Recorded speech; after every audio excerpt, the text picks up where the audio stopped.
Est-ce que l'on peut vivre par sa propre justice? Si nous pensons que nous avons raison et que nous faisons tout pour plaire à notre Créateur, mais que nous commettons une injustice, qui nous soutiendra au moment de l'épreuve? Qui nous protégera puisque nous croyons en nous? Le Seigneur dit que le juste vivra par la foi. Romains 1, 17.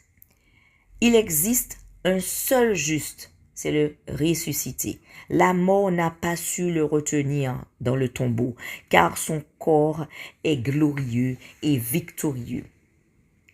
Jean 7, 18 dit, « Celui qui parle de lui-même cherche sa propre gloire. Mais celui qui cherche la gloire de celui qui l'a envoyé est véritable. » On parle là, vraiment le Mashiach est glorieux. Il n'a pas d'injustice en lui. Verset 19 dit, « Moshe ne vous a-t-il pas donné la Torah? Cependant, aucun de vous n'observe la Torah. » Lorsque nous parlons, lorsque nous discutons, recherchons d'abord la gloire du Seigneur. À chaque occasion, à chaque moment, donnons-lui gloire. C'est à lui seul que revient l'autorité, à lui seul que revient l'amour. Déclarons, disons que le Seigneur est bon, que le Seigneur est vivant à chacun de nous. Colossiens 4, 6 dit, « Que votre parole soit assaisonnée de sel, avec grâce, afin que vous sachiez comment vous devez répondre à chacun. » Soyons donc honnêtes, véritables, vrais. Détournons-nous de tout ce qui est mal. Et détourner une vérité aussi à son profit, mentir. Tout cela fait partie de l'injustice que l'on génère au quotidien, dans notre vie quotidienne. Et pour ne pas tomber justement dans toutes ces ruses de l'ennemi, pour que nous puissions être justement comme la parole dit, cette parole soit toujours assaisonnée de sel, pour que nous ne puissions pas tomber dans les ruses de l'ennemi. Faisons attention aux pensées que nous véhiculons. Ne nous attardons pas dans des discours ou dans des échanges verbaux hasardeux qui n'ont pas de but, sauf de nuire son prochain. Donc faisons très attention à ça.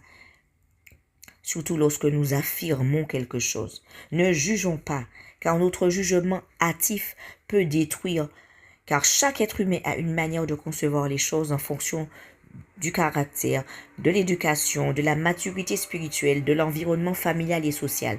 Nous pouvons nous tromper nous-mêmes et tromper les autres, inconsciemment ou consciemment. Mais le Seigneur nous ramène à la conscience justement de ce bien et de ce mal. Faisons attention, soyons prudents sur les informations que nous transmettons. Calomnier, usurper et faire des échanges frauduleux peut nous entraîner dans des comportements malsains, irrespectueux qui ne correspondent pas à la parole du Seigneur. Ayons des limites qui s'inscrivent dans l'obéissance au Mashiach. Attachons-nous plutôt à celui qui donne la vie, celui qui a été trouvé juste depuis la fondation du monde. Que cherche-t-on? Des astuces pour survivre en choisissant notre propre voie et en s'engageant dans des compromis, des sentiers tortueux. Cette voie que nous choisissons nous sépare de notre Créateur. Revenons donc à cette parole saine, cette parole juste qui justifie le croyant. Matthieu 16, 24 dit, « Si quelqu'un veut venir après moi, qu'il renonce à lui-même et qu'il se charge de sa croix et qu'il me suive. » Donc, celui qui observe la parole du Seigneur, c'est celui qui est obéissant. Celui qui est injuste n'est pas ami de la paix. Tôt ou tard, la justice du Seigneur va s'exercer.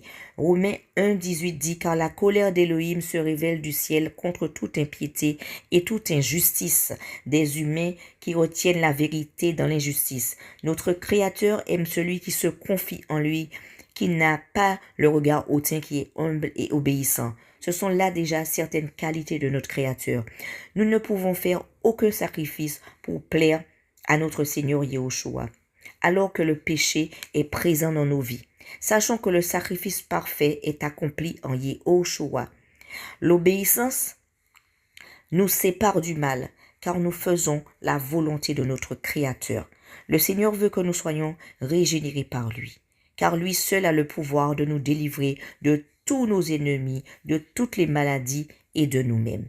À lui soit la gloire, à lui soit la louange, à lui soit l'honneur. Méditons dans ces temps difficiles, des temps troublés, méditons la parole du Seigneur. Attachons-nous à être prêts pour le recevoir, à être prêts, car son avènement vient bientôt. Préparons-nous, aimons notre Créateur et obéissons à sa parole qui est la vérité. Que toute la gloire lui revienne, que vous soyez bénis au nom du Seigneur Yahushua Mashiach. Amen.